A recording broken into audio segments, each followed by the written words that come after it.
14 अगस्त 2005 की सुबह थी। साइप्रस के लारनाका एयरपोर्ट पर हेलियोस एयरवेज की फ्लाइट 522 टेक ऑफ की तैयारी कर रही थी। यह बोइंग 737 से 300 विमान था, जिसमें 115 यात्री और 6 क्रू सवार थे। ज्यादातर यात्री छुट्टियां बिताने के लिए ग्रीस जा रहे थे। हर कोई अपने अपने सपनों और योजनाओं में खोया हुआ था। बच्चों की हंसी, परिवारों की बातें और सफर का उत्साह चारों तरफ फैला था। किसी को अंदाजा भी नहीं था कि यह यात्रा उनके जीवन की आखिरी यात्रा साबित होने वाली है। कप्तान हैं इस जर्गेन मर्टेंस और फर्स्ट ऑफिसर पाम्पोस चारालाम। बस विमान को उड़ाने के लिए पूरी तरह तैयार थे, मगर एक छोटी सी तकनीकी गलती इस फ्लाइट को दुनिया की सबसे रहस्यमयी और दर्दनाक कहानियों में से एक बना देगी। टेक ऑफ से पहले विमान की ग्राउंड चेकिंग में एयर कंडीशनिंग और प्रेशराइजेशन सिस्टम की सेटिंग को टेस्ट मोड पर छोड़ दिया गया था, जिसे वापस नॉर्मल मोड पर करना भूल गए। यह छोटी सी चूक बाद में 121 जिंदगियों के लिए मौत का कारण बनेगी। विमान सुबह 9:07 पर उड़ान भरता है। यात्रियों को सब कुछ सामान्य लगता है, खिड़कियों से खूबसूरत नज़ारे दिखते हैं, मगर जैसे जैसे विमान ऊंचाई पर जाता है वैसे वैसे समस्या शुरू होती है। लगभग 10,000 फीट पर जैसे ही केबिन को प्रेशराइज होना चाहिए था, वैसे नहीं होता। ऑक्सीजन लेवल धीरे धीरे गिरने लगता है। शुरुआत में यात्रियों को हल्की चक्कर और सिर दर्द महसूस होता है। कोई समझ नहीं पाता कि यह क्यों हो रहा है। कुछ लोगों को लगता है कि शायद यह सामान्य उड़ान का असर है, लेकिन धीरे धीरे स्थिति बिगड़ने लगती है। कॉकपिट में कप्तान और फर्स्ट ऑफिसर को अलार्म बजते सुनाई देते हैं। उन्हें लगता है कि यह टेक ऑफ कॉन्फ़िगरेशन वार्निंग है, यानी टेक ऑफ सेटिंग्स में कोई गड़बड़ी है, लेकिन असल में यह केबिन अल्टीट्यूड वार्निंग थी, यानी विमान के अंदर का ऑक्सीजन स्तर बहुत कम हो रहा था।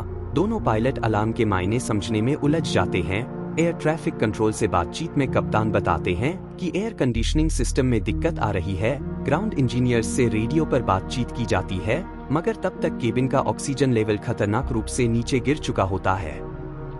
यात्रियों को ऑक्सीजन मास्क अपने आप नीचे गिरते दिखाई देते हैं।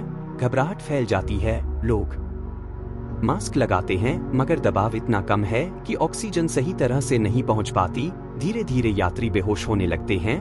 कॉकपिट में भी पायलट्स पर हाइपोक्सिया का असर होने लगता है। हाइपोक्सिया यानी ऑक्सीजन की कमी से दिमाग धीरे धीरे काम करना बंद कर देता है। इंसान की सोचने समझने की क्षमता खत्म हो जाती है। कप्तान और फर्स्ट ऑफिसर भी धीरे धीरे होश खो देते हैं, लेकिन विमान ऑटो पायलट मोड पर उड़ता रहता है। कोई कंट्रोल नहीं कर रहा, मगर मशीन अपने प्रोग्राम के हिसाब से आसमान में सीधी उड़ान भरती जाती है। 34,000 फीट की ऊंचाई पर यह विमान एथेंस की ओर बढ़ रहा था। ग्राउंड कंट्रोल लगातार संपर्क करने की कोशिश करता है, मगर कोई जवाब नहीं मिलता। रेडियो पर सिर्फ खामोशी गूंजती है। एथेंस एयर ट्रैफिक कंट्रोल को शक होता है कि विमान हाईजैक हो गया है। तुरंत ग्रीक एयरफोर्स के F-16 फाइटर जेट्स को इसे रोकने के लिए भेजा जाता है।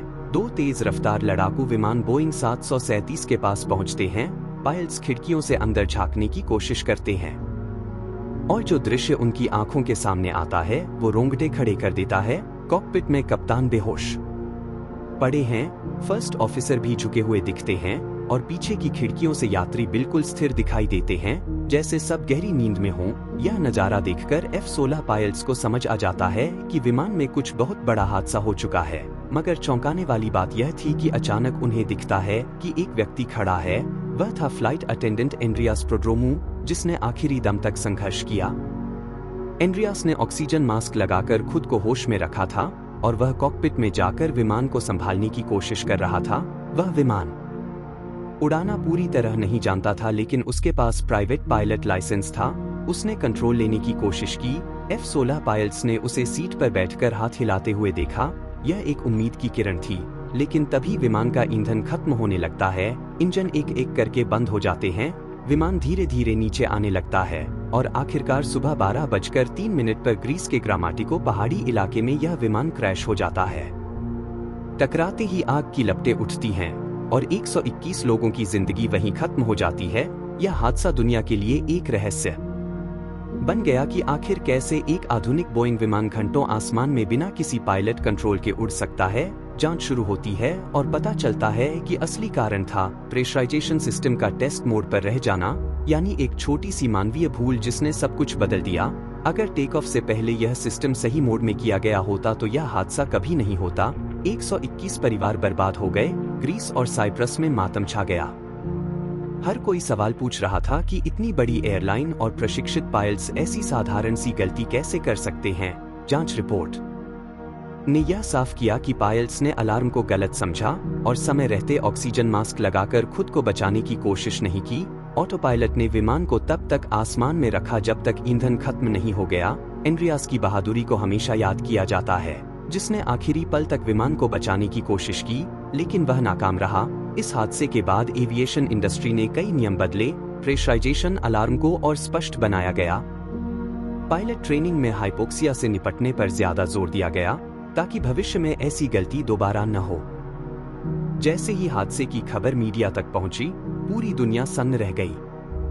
टीवी चैनलों पर आग में जलते मलबे की तस्वीरें दिखाई जा रही थीं, लोगों के फोन बज रहे थे, परिवार अपने प्रियजनों से संपर्क करने की कोशिश कर रहे थे, लेकिन कोई जवाब नहीं मिल रहा था। एथेंस एयरपोर्ट पर रिश्तेदार और दोस्त इंतजार कर रहे थे। कुछ के हाथों में फूल थे, कुछ कैमरे लेकर खड़े थे ताकि अपने परिवार का स्वागत कर सकें, लेकिन धीरे धीरे खबर आने लगी कि विमान का संपर्क टूट गया है। इंतजार बेचैनी में बदल गया और जैसे ही क्रैश की पुष्टि हुई, वहां रोने और चीखने की आवाजें गूंजने लगीं। कुछ लोग बेहोश होकर गिर पड़े, कुछ हाथों से आकाश की ओर इशारा करके भगवान से सवाल करने लगे कि ऐसा क्यों हुआ। जांच की जिम्मेदारी ग्रीस के एयर क्रैश इन्वेस्टिगेशन बोर्ड और अंतर्राष्ट्रीय विमानन सुरक्षा एजेंसियों को दी गई। बोइंग कंपनी ने भी अपने इंजीनियर भेजे। ब्लैक बॉक्स और वॉइस रिकॉर्डर मलबे से निकाले गए। इन रिकॉर्डिंग्स ने वह सच्चाई सामने रखी जिसने सबको हिला दिया। आखिरी पलों में सिर्फ एक ही आवाज सुनाई दी, फ्लाइट अटेंडेंट एंड्रियास प्रोड्रोमो की, जो मेडे मेडे कहने की कोशिश कर रहा था, लेकिन उसकी आवाज कमजोर और टूटती हुई थी। यह बताता है कि वह आखिरी इंसान था जो होश में बचा हुआ था। जांच में यह भी पता चला कि टेक ऑफ से पहले कैप्टन और इंजीनियर के बीच संवाद में प्रेशराइजेशन सिस्टम की सेटिंग को ऑटो पर करना भूल गए थे। यह इतनी बुनियादी चीज थी जिसे चेकलिस्ट में देखना अनिवार्य था, मगर लापरवाही और ध्यान भटकने से यह रह गया। इसके बाद विमान ने जैसे ही ऊंचाई पकड़ी, हाइपोक्सिया ने सबको अपनी गिरफ्त में ले लिया। हाइपोक्सिया एक खतरनाक स्थिति है जिसमें इंसान को शुरुआत में नींद और आलस जैसा लगता है, फिर चक्कर आते हैं और सोचने समझने की क्षमता खत्म हो जाती है। शरीर खुद को सामान्य मानता है, लेकिन धीरे धीरे इंसान बेहोश हो जाता है और मौत हो जाती है। यही हुआ उस फ्लाइट में। यात्री कुछ समझ ही नहीं पाए और पायलट समय रहते सही कदम नहीं उठा पाए। रिपोर्ट ने एयरलाइन की कार्यप्रणाली पर भी गंभीर सवाल उठाए। हेलियोस एयरवेज पहले से ही सुरक्षा मानकों पर ढिलाई बरतने के लिए कुख्यात थी। कई कर्मचारियों ने गवाही दी कि कंपनी बार बार तकनीकी खराबियों को नजरअंदाज करती थी। पायलट्स को दबाव में डालकर उड़ान भरने को कहा जाता था। यह हादसा कंपनी के ढीले सुरक्षा सिस्टम की सबसे बड़ी कीमत साबित हुआ। जैसे जैसे जांच आगे बढ़ी, पीड़ितों के परिवार गुस्से में भर गए। उन्होंने कंपनी और अधिकारियों के खिलाफ केस दर्ज किया। कोर्ट में लंबे समय तक मुकदमे चले। अंत में कुछ इंजीनियर और कंपनी के अधिकारियों को जेल की सजा हुई, लेकिन सवाल यह था कि क्या 121 जानों का बोझ सिर्फ कुछ लोगों पर डालकर खत्म किया जा सकता है। मीडिया ने इस घटना को घोस्ट फ्लाइट का नाम दिया, एक ऐसा विमान जो घंटों आसमान में बिना पायलट्स और यात्रियों के होश में रहे उड़ता रहा। यह नाम दुनिया भर में फैल गया और यह हादसा विमानन इतिहास के सबसे रहस्यमयी मामलों में शामिल हो गया। मनोवैज्ञानिकों ने कहा कि यह हादसा इंसानी लापरवाही का चरम उदाहरण है। एक छोटी सी सेटिंग को नजरअंदाज करना, एक अलार्म की गलत व्याख्या करना और उसके बाद सब कुछ खत्म हो जाना। एविएशन इंडस्ट्री ने तुरंत कई बदलाव किए। सबसे पहले केबिन अल्टीट्यूड वार्निंग अलार्म को इतना अलग और तेज बनाया गया कि पायलट इसे किसी और चेतावनी से गलत न समझ सके। दूसरे, पायलट ट्रेनिंग में हाइपोक्सिया की पहचान और उससे निपटने पर ज्यादा जोर दिया गया। कई एयरलाइंस ने पायलट्स को हाइपोक्सिया चैम्बर ट्रेनिंग देना शुरू किया ताकि उन्हें महसूस हो कि ऑक्सीजन की कमी में शरीर कैसा रिएक्ट करता है। इस हादसे का असर इतना गहरा था कि कई देशों ने अपने एविएशन नियमों को अपडेट किया। बोइंग ने भी अपने मैनुअल में बदलाव किए और भविष्य में ऐसी गलतियों को रोकने के लिए नए सेफ्टी सिस्टम्स जोड़े।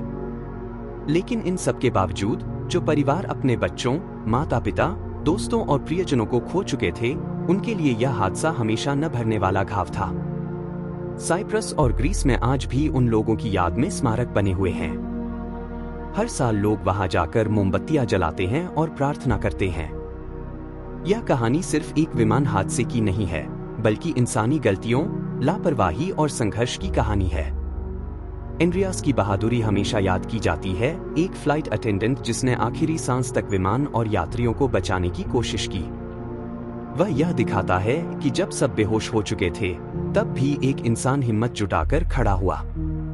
फ्लाइट 522 का मलबा आज भी उस पहाड़ी इलाके में बिखरा हुआ है, जो लोगों को यह याद दिलाता है कि टेक्नोलॉजी कितनी भी आधुनिक क्यों न हो, लेकिन एक छोटी सी मानवीय गलती उसे बेकार बना सकती है। यह हादसा दुनिया के हर पायलट और हर यात्री के लिए एक सबक है। उड़ान में सबसे छोटी सावधानी भी जीवन और मृत्यु का फैसला कर सकती है।